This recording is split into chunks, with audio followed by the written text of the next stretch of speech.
The words hit me like a slap across the face, delivered with the casual cruelty that only comes from someone who's completely confident in their power over you. If my ex calls, I'm going back. Liora said it calmly, cutting into her prime rib at her mother's dining room table, surrounded by her entire family. The crystal chandelier cast shadows across her face, making her look like a stranger. But then again, maybe she always had been one. I'm Troy Renwick, 37 years old, and I sell commercial insurance for a living. Not the most exciting profession, but it pays well and keeps me sharp. You learn to read people in my business, their tells, their weaknesses, their breaking points. What I hadn't learned, apparently, was how to read my own wife. Liora Selrick, she kept her maiden name naturally, is an interior stylist with a client list full of Chicago's wannabe elite. Beautiful, ambitious, and as cold as the Lake Michigan wind in January. We'd been married 3 years, together for 5, and I thought I knew her. I thought wrong. Excuse me? Mrs. Selrick, Leora's mother, nearly choked on her wine. Even she looked shocked, and this was a woman who'd spent the last hour criticizing everything from my tie to my career prospects. Liora shrugged, not even looking up from her plate. Joel texted me yesterday. He's back in town, wants to meet up. I told him I'd think about it. Joel Bannon. The ex-boyfriend who dumped her 4 years ago to chase some startup opportunity in Silicon Valley. Real estate developer, drove a Porsche, had the kind of confidence that comes from never facing real consequences. Liora had spent months crying over him before we got together. Liora, that's... her sister Kiera started, but Liora cut her off with a wave of her manicured hand. What? I'm just being honest. Marriage isn't what I thought it would be. She finally looked at me, her green eyes flat and calculating. No offense, Troy, but you're... safe. Predictable. Joel's exciting. He makes me feel alive. The dining room went silent except for the tick of the grandfather clock in the corner. Leora's father cleared his throat awkwardly. Her younger brother Jake stared at his phone, pretending not to hear. Mrs. Selrick looked between us like she was watching a tennis match. But it was Kiera who caught my attention. Kiera Maller, 32, wedding planner, and the only member of this family who'd ever treated me like a human being instead of a convenient accessory. She was staring at her sister with something that looked like disgust. You can't be serious, Kiera said quietly. Oh, I'm very serious. Liora took a sip of wine, savoring the moment. I mean, what's Troy going to do? Fight for me? Please? He's never fought for anything in his life. That's when I stood up, not dramatically, not with a chair-throwing tantrum or a screaming match. I just pushed back from the table, folded my napkin, and placed it beside my plate. Thank you for dinner, Mrs. Selrick, I said politely. The roast was excellent.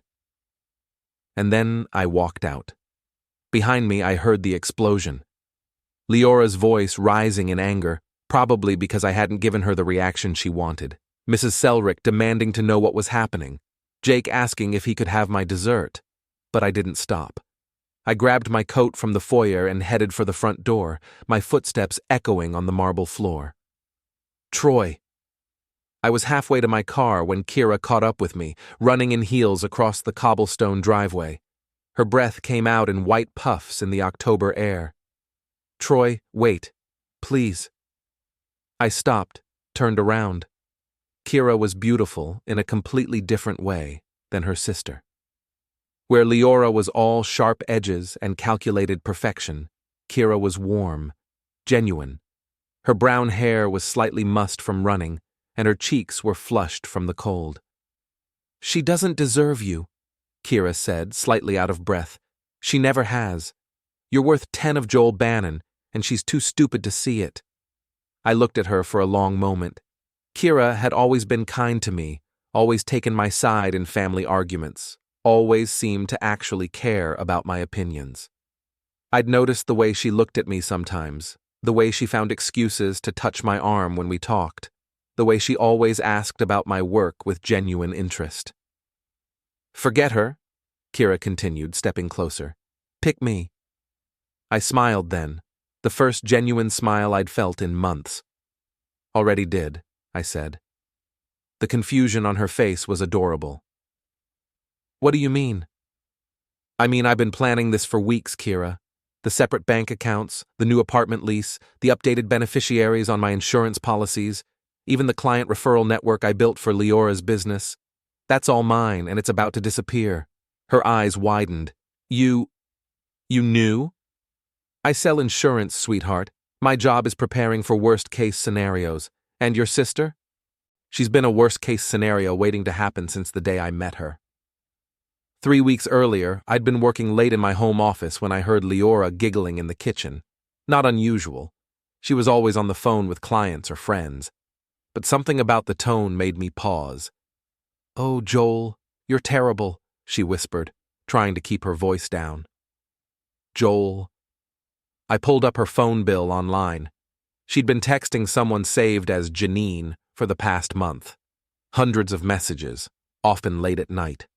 The number was registered to Joel Bannon. That's when I started planning. First, the finances. We kept separate accounts anyway, Liora's idea, naturally, so that was easy. I moved my money to a new bank, updated all my automatic payments, and made sure my name was off anything joint, except the mortgage. Second, the apartment. I found a nice place in Lincoln Park, close to my office, with a doorman and a view of the lake. Signed a lease under my business name. Third, the nuclear option. Liora's interior design business depended heavily on referrals from my commercial insurance clients. Restaurant owners, office building managers, retail chains. I'd been feeding her leads for years. She thought it was because I loved her. Really, it was because I'm good at my job and I take care of people who take care of me. But Liora had stopped taking care of me a long time ago. "You're brilliant," Kiera said, shaking her head in amazement. "But why didn't you just confront her? Why the elaborate plan?" Because confronting her would have given her time to prepare. This way, she gets exactly what she asked for, consequences for her choices. I pulled out my phone, showed her the screen. Divorce papers were filed this morning. She'll be served tomorrow. Kiera stared at the phone, then back at me. And the business? I sent emails to all my referral contacts tonight, told them I was restructuring my recommendations due to quality concerns, suggested 3 of Liora's competitors instead. That's brutal. That's business. And Liora always said she wanted to succeed on her own merit, right? Now she'll get the chance. We stood there in the cold for a moment, our breath visible in the air between us. From inside the house, I could hear raised voices, Liora screaming at someone, probably her mother. "What happens now?" Kiera asked. "Now? Now I go home to my new apartment, pour myself a drink, and wait for the fireworks to start." I paused, studying her face. "Unless you want to come with me. Help me celebrate my independence." She bit her lower lip, glanced back at the house, then nodded. "I'd like that." "Good. But Kiera? When this gets ugly, and it will get ugly, you need to decide which side you're on, because your sister is going to try to drag everyone down with her." "I'm on your side," she said without hesitation. "I have been for a long time." That's when I knew this was going to work. The process server found Liora at her design studio the next afternoon. I know because Mike Patterson, my best friend and fellow insurance broker, happened to be having lunch across the street and texted me a play-by-play. "Holy shit, dude. She just threw the papers at the guy and screamed something about lawyers. Half her staff is staring. This is better than reality TV. Liora called me 17 times in the first hour. I let them all go to voicemail. Then she started texting. "What the hell is this, Troy? Call me now. This is insane. You can't just file for divorce without talking to me. I know you're getting these. Answer your phone." "Fine.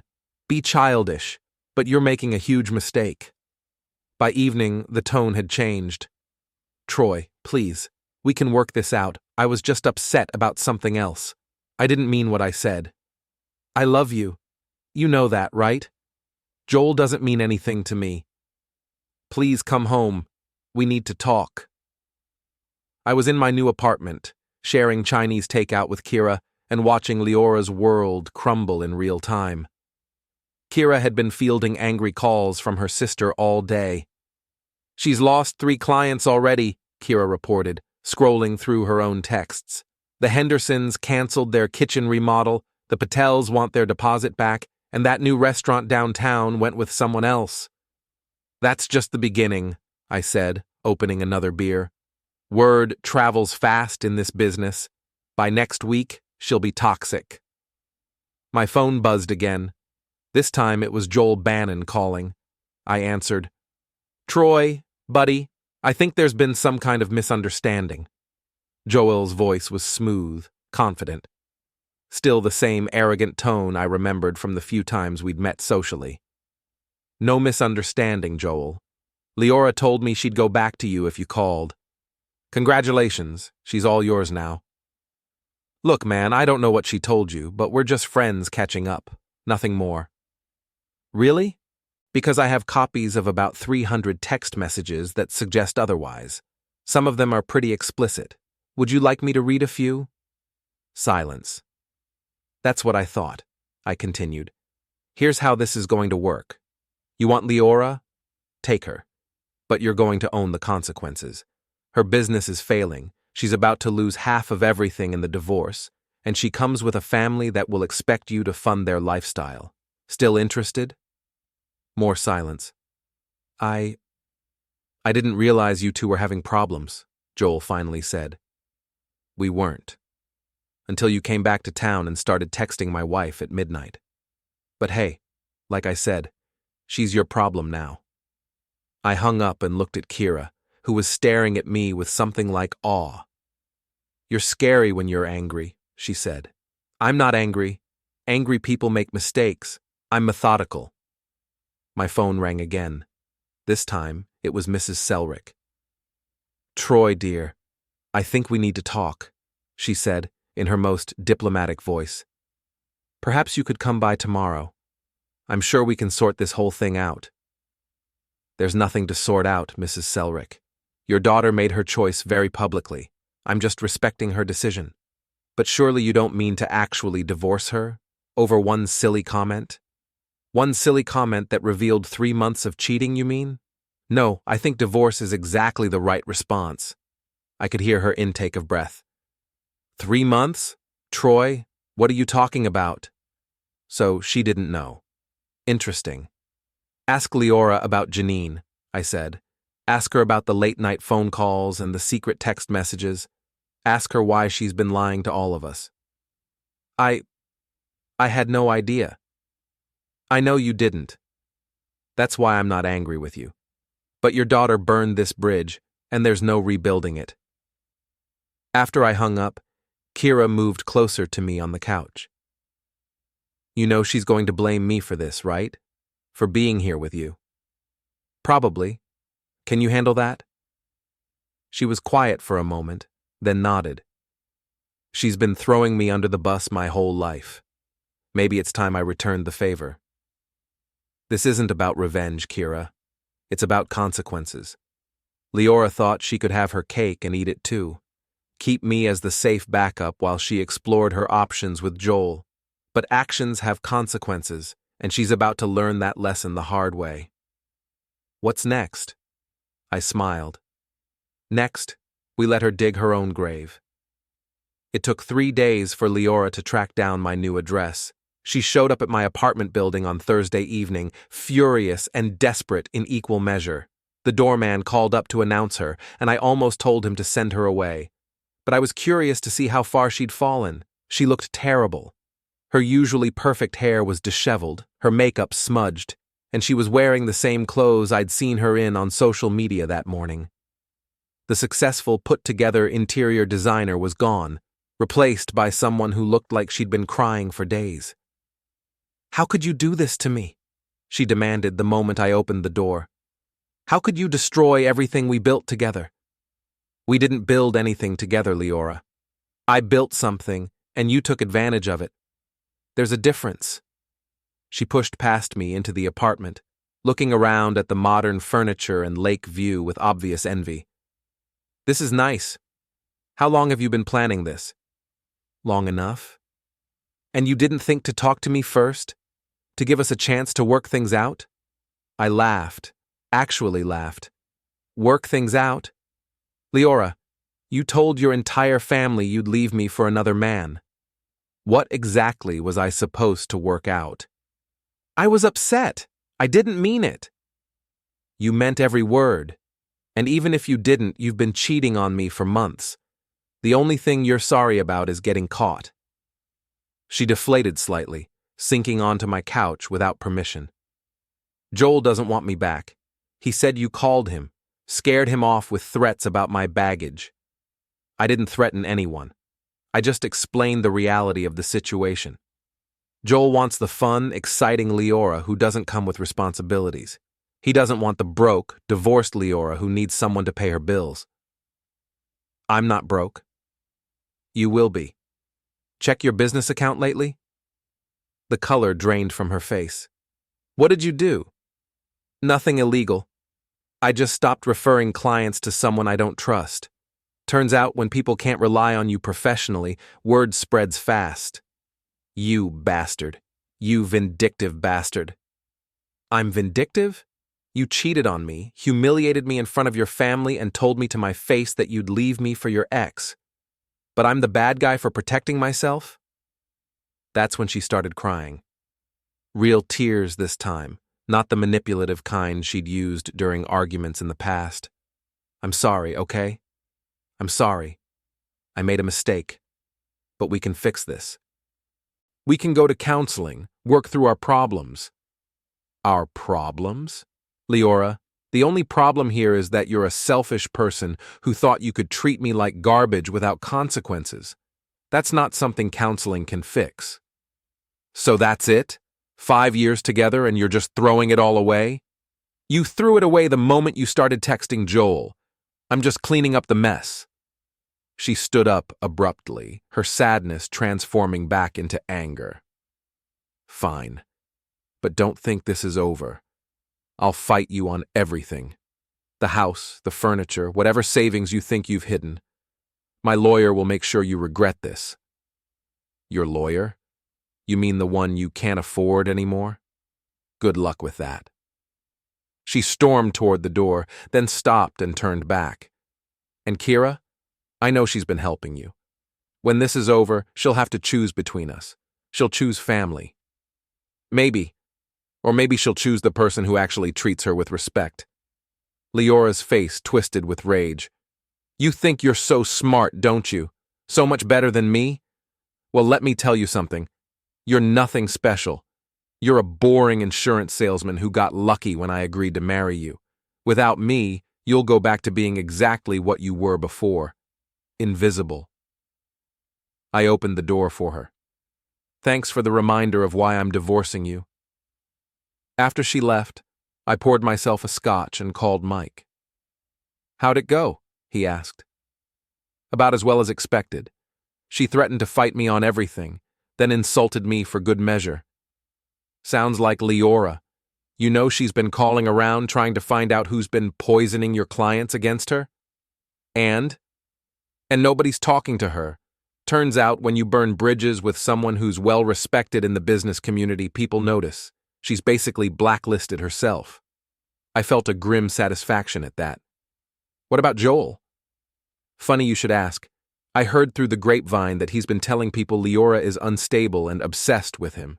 Apparently she's been calling and texting him non-stop since you filed for divorce.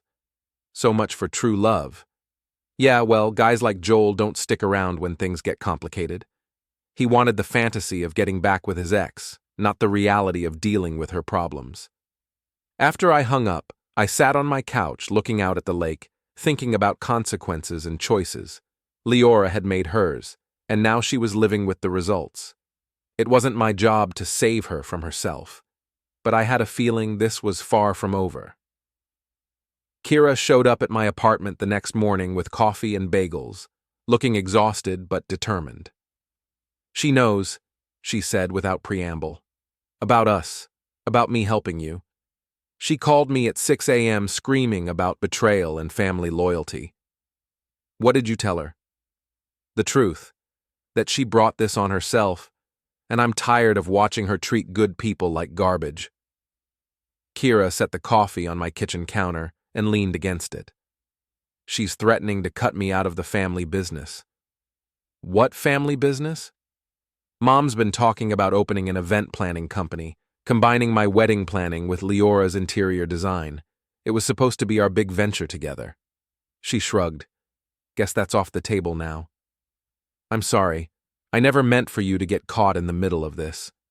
I'm not in the middle, Troy. I chose a side.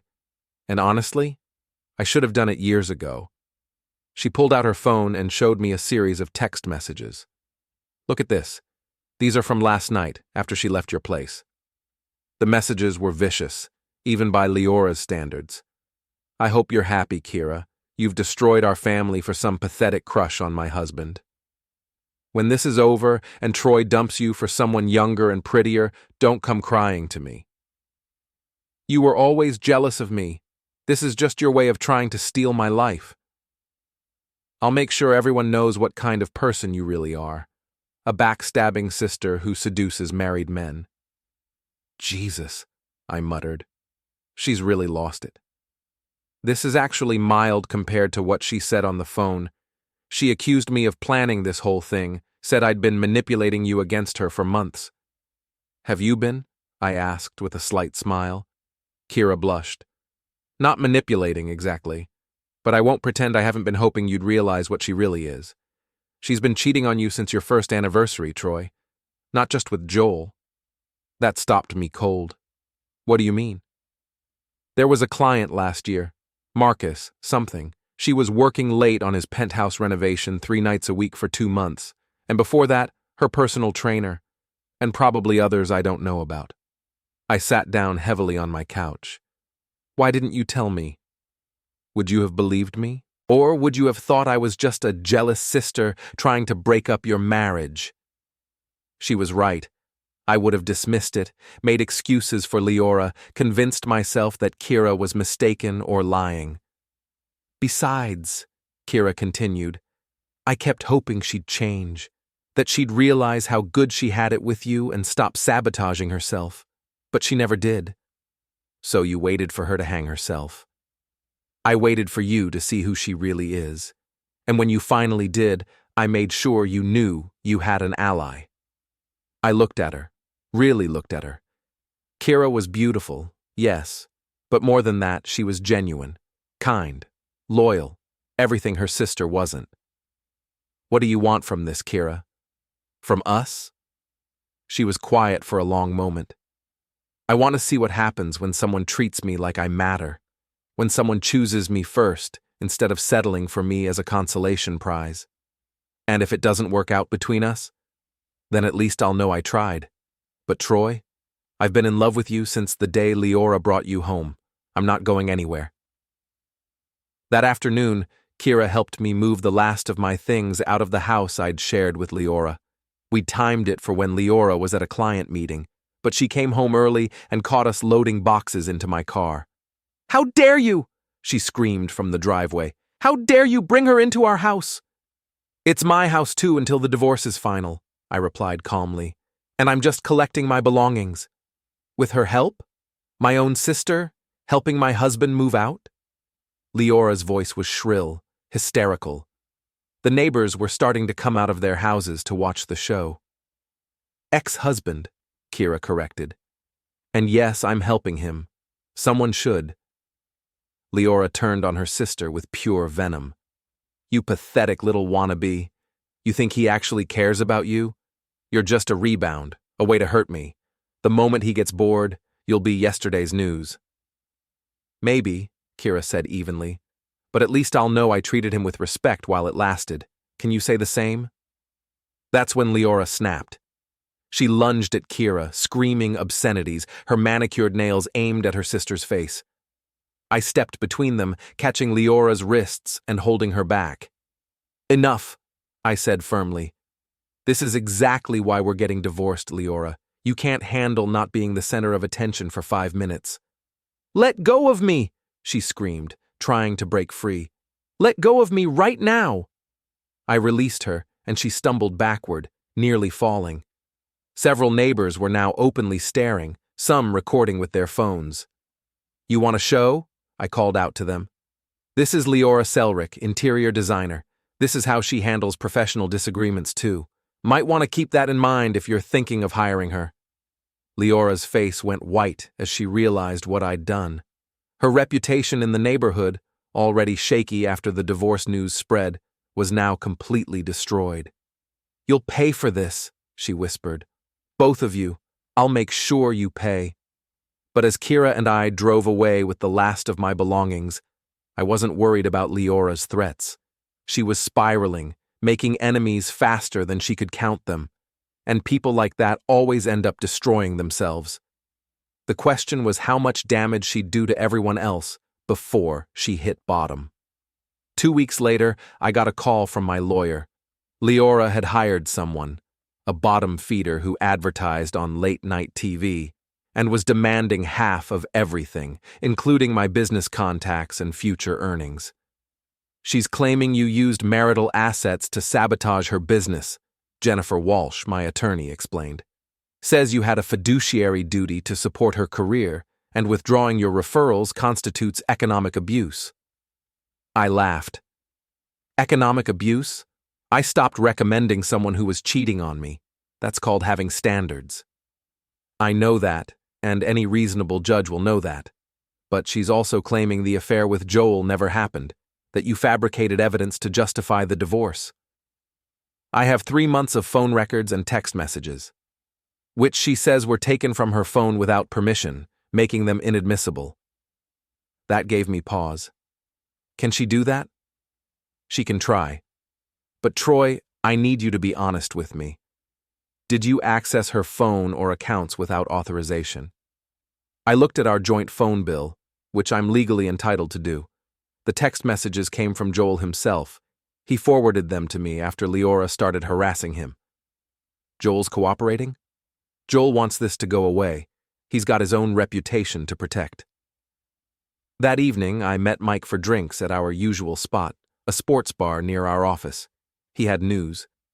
"Your ex-wife's been busy," he said, sliding a beer across the table. "She's been calling our clients, telling them you're having a nervous breakdown. Says you've become unstable and vindictive since the divorce." "Any of them buying it?" "The smart ones aren't. They know you, know your reputation. But she did manage to poison the well with a couple of prospects. The Riverside Mall project? They went with another broker." I felt a flash of anger but pushed it down. "She's digging her own grave." "Maybe, but she's trying to take you down with her." Mike leaned forward. "There's something else. She's been asking questions about Kiera, trying to find out if you two were involved before the separation." "We weren't. I know that. But Leora's building a narrative. Unfaithful husband, manipulative sister-in-law, conspiracy to destroy her life. She's got a few people listening." "What kind of people?" "Her mother, for one. Mrs. Selrick's been telling anyone who will listen that you seduced Kiera to get back at Liora, and some of Leora's friends are buying into it." That night, I called Kiera to warn her. She was at her apartment, working late on a wedding that was supposed to happen the following weekend. "The bride just called," she said without preamble. "Canceled everything. Said she'd heard I was unreliable and unprofessional. 3 guesses where she heard that." "I'm sorry. This is my fault." "No, it's not. It's Leora's. She's always been vindictive when she doesn't get her way. Remember when we were kids and she convinced half my class not to come to my birthday party because I got a better grade on a science project? This is different. This affects your livelihood. So does standing up for what's right." Kira's voice was firm. "I'm not backing down, Troy. She's counting on me to fold, to choose family peace over principle. But I'm done enabling her. Even if it costs you your business, I'll rebuild, with people who actually care about integrity." The next morning, I woke up to 17 missed calls from Liora. When I finally listened to the voicemails, they were a journey through the 5 stages of grief compressed into 20 minutes. Denial. "This is all just a big misunderstanding. We can fix this." Anger. You're a vindictive bastard who's destroying innocent people. Bargaining. I'll give you whatever you want in the divorce if you just stop this campaign against me. Depression. I've lost everything. My business, my family, my friends. Are you happy now? Acceptance. Fine.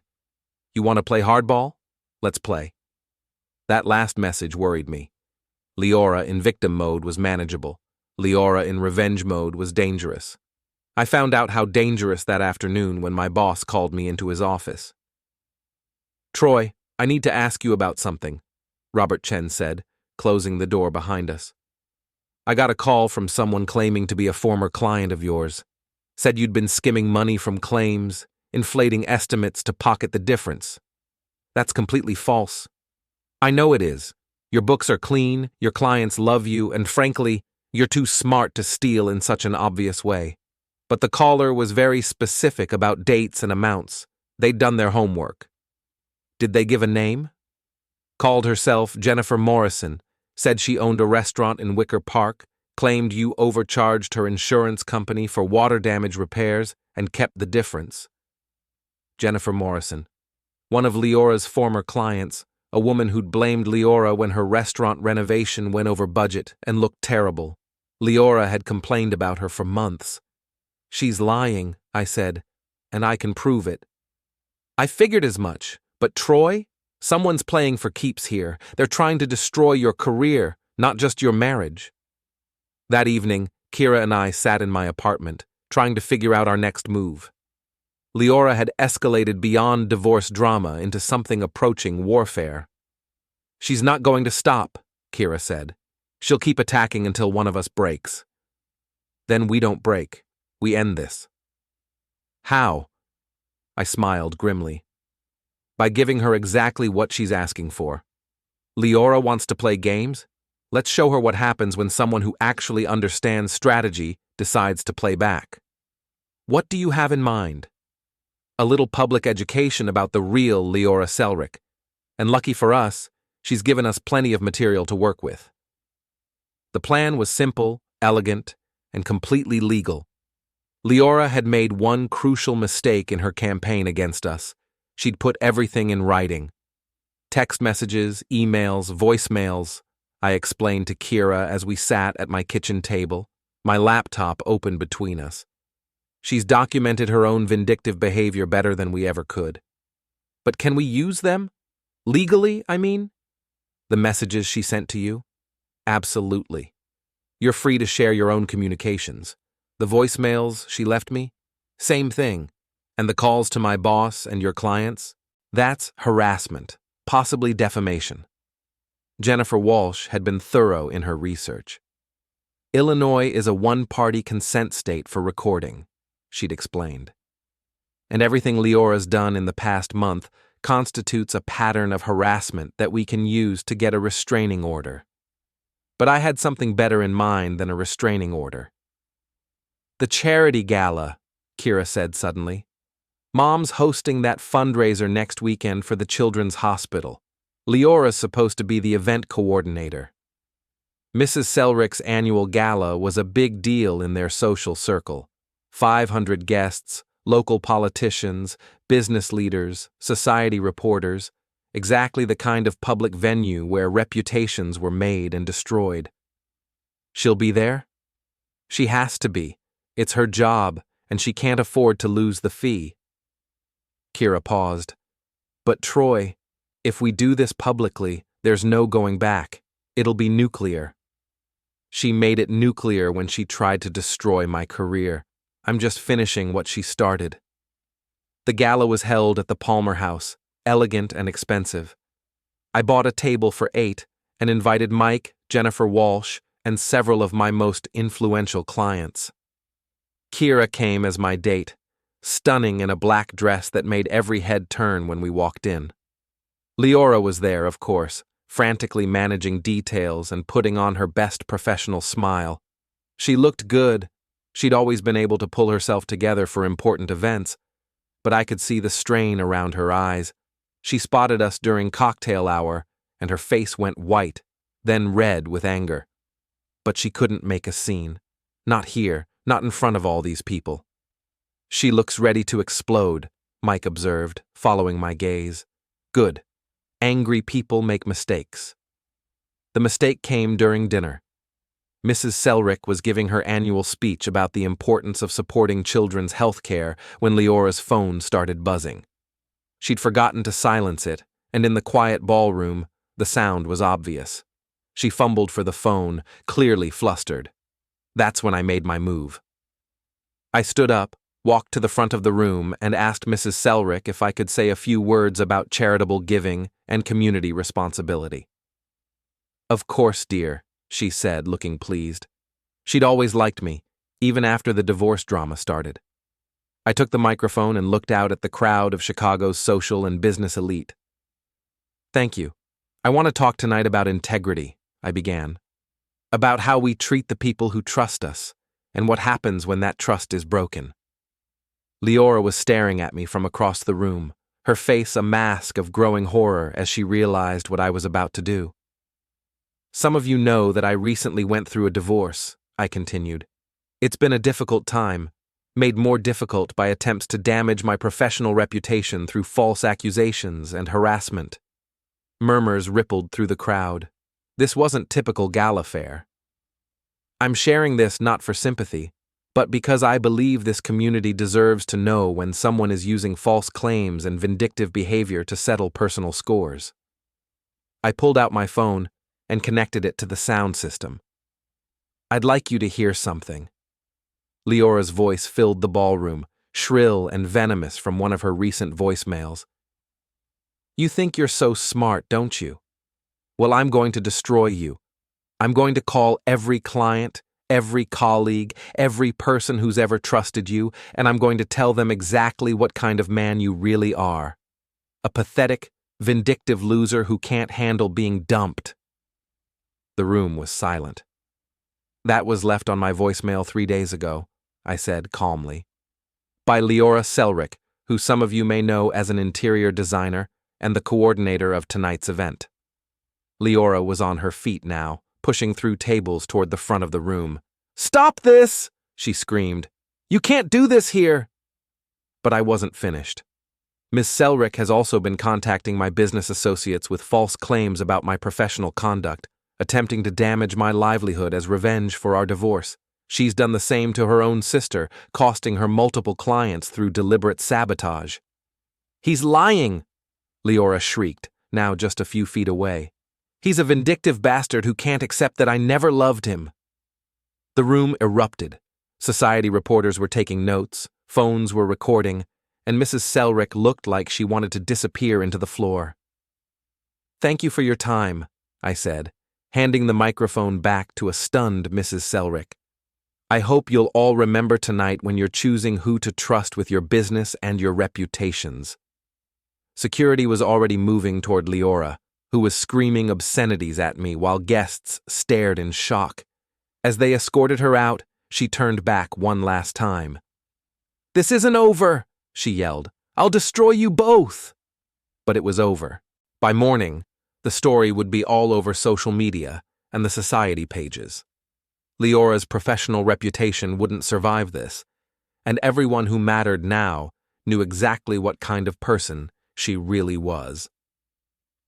Kiera found me on the hotel balcony afterward, looking out at the city lights. That was brutal, she said softly. It was necessary. She forced my hand. What happens now? I turned to face her, this woman who'd stood by me when her own sister had tried to destroy us both. Now, we move forward. Together, if you want. I want, she said without hesitation. 3 months later, the divorce was finalized.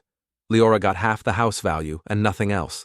Her harassment campaign had backfired spectacularly, and the judge was not sympathetic to her claims. Joel had moved to Miami, apparently deciding that Chicago held too many complications. Mrs. Selrick had quietly distanced herself from her daughter's behavior, and even offered Kiera the event planning business they'd discussed. Liora herself had left town, supposedly to start fresh somewhere else. I heard she'd moved to Phoenix and was working for a furniture store, her design career effectively over. I felt no satisfaction in her downfall, only relief that it was finished. Kiera and I were married the following spring, in a small ceremony that focused on the people who actually mattered to us. Mike was my best man, Jennifer Walsh officiated, and Mrs. Selrick walked Kiera down the aisle, finally choosing the daughter who'd shown real